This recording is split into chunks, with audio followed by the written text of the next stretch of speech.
Putting together a brand new office is actually pretty exhausting, but it is kind of fun because it gives you a blank slate. And as you can see, I have a brand new office. Actually, I live in a brand new state.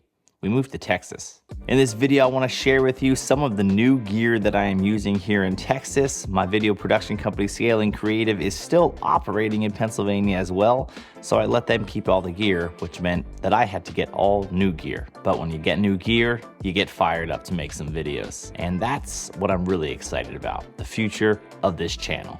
Let's first take a look at the studio setup.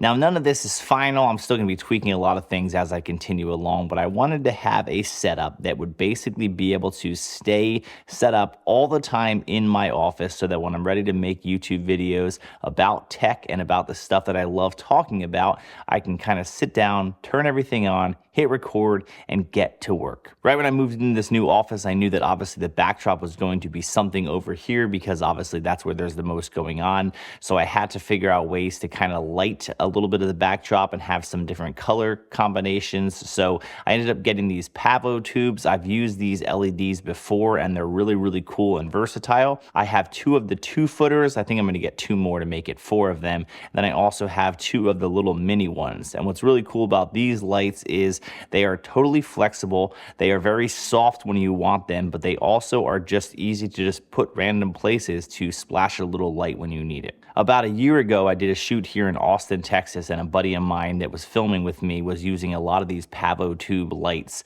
And I thought they were really cool because they were soft enough that you could actually use them as a main light if you wanted to, but they also were great for hair lights and they were super portable. Unlike a big LED that you have to pack up and kind of have a bunch with you. These are really, really small because they're essentially just a long tube, and the carrying case that you can get with them, you can hold a bunch of them, which gives you a lot more light in a smaller package, which is great if you're doing some run and gun shooting, or even great in something like YouTube where you don't necessarily want to have like a bunch of huge lights set up in your office. So I got 4 of these so far, and they basically are placed periodically in the room right now, and I can change the colors on them, I can change the intensity on them, and I'm just kind of experimenting with where I like them and what intensity color I like, but I can just tweak them and change them on a per video basis, which is nice. And I also have tried even using it as my main light, and I was pretty impressed with it. That's not what I'm using currently, but it is nice that they are actually bright enough and soft enough that you can use them as a main fill. It's also really cool because they're USB-C powered, so if you don't want to use the power cable that comes with it that needs to be plugged obviously into a standard outlet,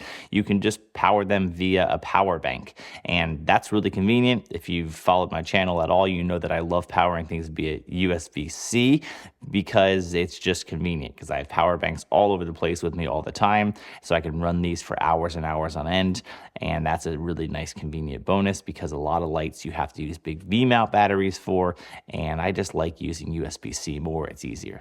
Now for my main light here, I decided to go with an Amaran 300C. In Pennsylvania with my video company, we actually use Aputure 300Xs and as well as the 600X, and those have been fantastic, and I definitely wanted to get a big light source like that with a really, really big softbox so I could use it as kind of my main light for these types of videos. I wanted to kind of strategically put it in the corner of the room so it could be set up all the time because they're not as easy to set up as the Pavo tubes, but because this main light is so important and I love the softness that comes from it, it allows me to just kind of keep it up here all the time, which is great. Now the Amaran lights are a little bit cheaper, so I'm curious how they hold up and how they compare in terms of quality and brightness, but so far I'm really liking it. The 300C is like the 300X equivalent of the Aputure light, which is what we have in Pennsylvania, and that has been working great for us. So far this seems great. It doesn't have necessarily all the same bells and whistles. Specifically, you have to control it more with like an app, and you have to control the light itself from the back. So it's kind of, when it's high and out of the way here, like I'm trying to keep it, it's kind of hard to access it, and the Bluetooth connection to the app is a little funky, so that's kind of annoying because the 300X has like a base station that is separate from the actual light that you can very easily tweak it. but you can add that to this light as well if you choose, so at least that's a nice option.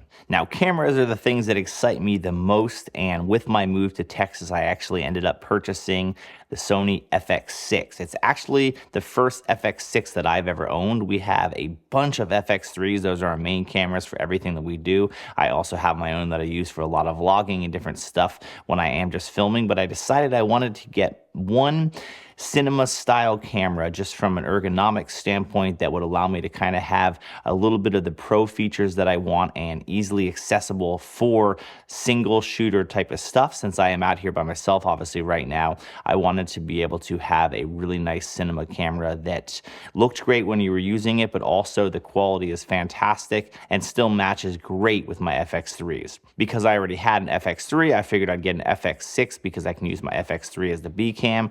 I also have another Sony ZV-E10 Mark II, which still shoots the same picture profile. So I kind of have 3 cameras I can use for everyday stuff.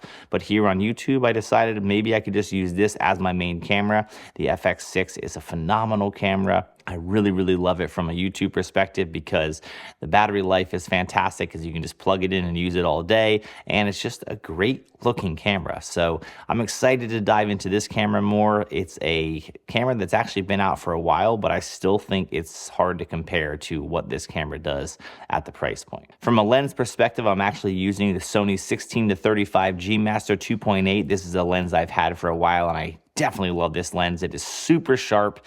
It is nice and wide when you need it, but also up to 35 millimeters. It's just a phenomenal looking lens. 16 to 35 is a focal length I highly recommend to just have in your repertoire of lenses because it has a lot of uses for it. Some people think 16 to 35 is too wide, but once you have one, you realize there are so many purposes that make this lens awesome. And one of the pieces of gear that I'm actually most excited about with this new YouTube setup and even my own video production setup is actually the mic that you're listening to right now, but this is another one of them, the new Comica VM40. Now, if you know me, you know that audio is extremely important to me. It has to sound good or else I'm just not even interested in using it.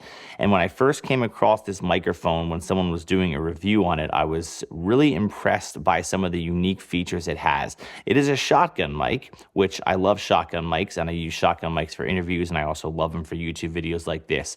But what's unique about this shotgun mic is that it has 32-bit float recording built into the microphone itself. You could actually use this as a shotgun mic like you're used to, hardwired to the camera, and get great sounding audio, but you also can just record directly to the microphone itself in 32-bit quality, so you never have to worry about any peaking, and that's a pretty amazing feature because it allows you to have even more than a safety track. It allows you to have full quality, raw 32-bit float in post to fix just about anything that might have happened from a level perspective. It can't be too quiet and it can't be too loud. That's pretty great. Now, what else I think is actually unique about this specific shotgun is it actually has wireless built into it to be able to wirelessly transmit to a receiver that you can put on top of your camera. Now, wireless is not new, but wireless on a shotgun is not very common. But the fact that I could just put this shotgun on a boom handle and be able to have wireless audio essentially with no sort of cable needed whatsoever is really, really cool. I also have that 32-bit backup recording, which is great. It can be powered via USB, which is awesome. And it's a phenomenal setup for actual podcasts because if you specifically get this creator combo that I got, it includes 2 microphones and the wireless transmitter. So you could essentially have a podcast with 2 people with really, really good sounding audio, a shotgun right on the desk in front of them, pristine audio, 32-bit recording with no wires whatsoever coming from it. And this kind of feels like the greatest podcast setup ever. In full transparency, I actually had them send me these microphones because I came across the YouTube video, and when I saw the mic and the features, I thought to myself that would be super convenient for me to use with my new YouTube setup, as well as some of the podcast stuff I want to do. And so they actually sent me these, but I specifically told them if they suck, I will not talk about them. But as you can hear, they don't suck. They're pretty sweet. One of my biggest initiatives for 2026 is to be able to create more YouTube videos than ever. I'm going to really take YouTube seriously for the first time in my life. And I want to create videos that, as my banner says tech made simple. I want to be able to create videos about products and about tech that explains why it's important to you and not just all about the tech jargon and the tech specs that can confuse you. I want to be able to talk about a product, say why I think it's awesome, who I think it's for, and why it might benefit you in your life, and make them short and sweet. So be on the lookout. I already have filmed a bunch of them and they will be coming out soon, but I wanted to first make this video because there's a whole new look here. New studio, new setup, new state. I live in Texas now, and I'm pumped about it. Thanks for watching. If you have any questions about the setup or any questions about anything else, make sure you leave a comment, and I'll see you guys real soon.